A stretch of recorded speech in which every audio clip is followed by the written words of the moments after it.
as a cooking teacher, let's wrap up insider cooking equipment tips. And so this shouldn't take long. You're going to need some bowls for mixing things, and stainless steel or glass either, or they work really well, but you don't need 10 or 15 of those. And this is, I just recently, a couple years ago, found this little stainless steel thing, bowl with these mini whisks. I use it at least 3 times a week to beat eggs, so I highly recommend that. And what about your colanders and such? You probably would want to get at least one colander, but think about the fact that multitasking, like it's really nice to have a salad spinner, but you could use the colander that comes in it for washing fruits and vegetables and draining things. So, but these small ones are handy, and I think people overlook the small ones and how useful they can be. And then I really like having, there's a lot of choices on in-sink dish drainers.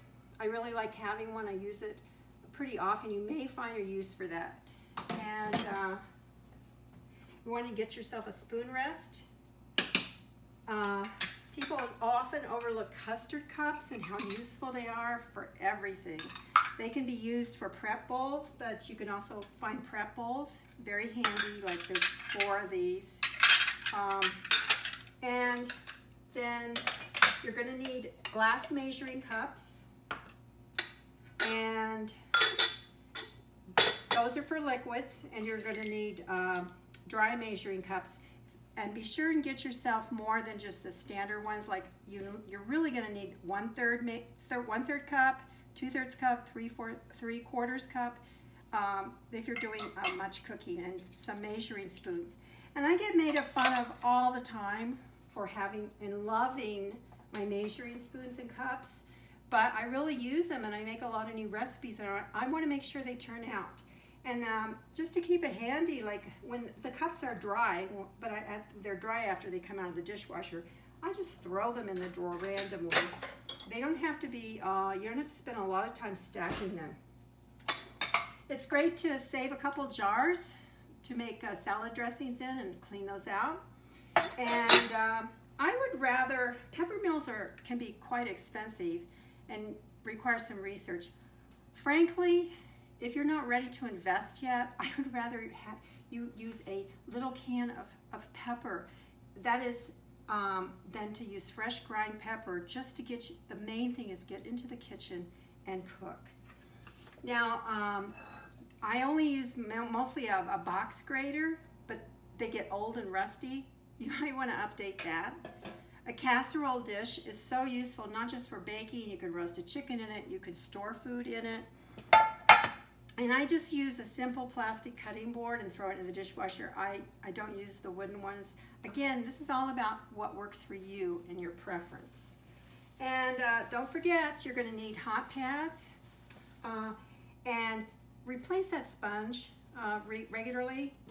And the one thing I've noticed, I've been in so many kitchens over the years as a cooking teacher.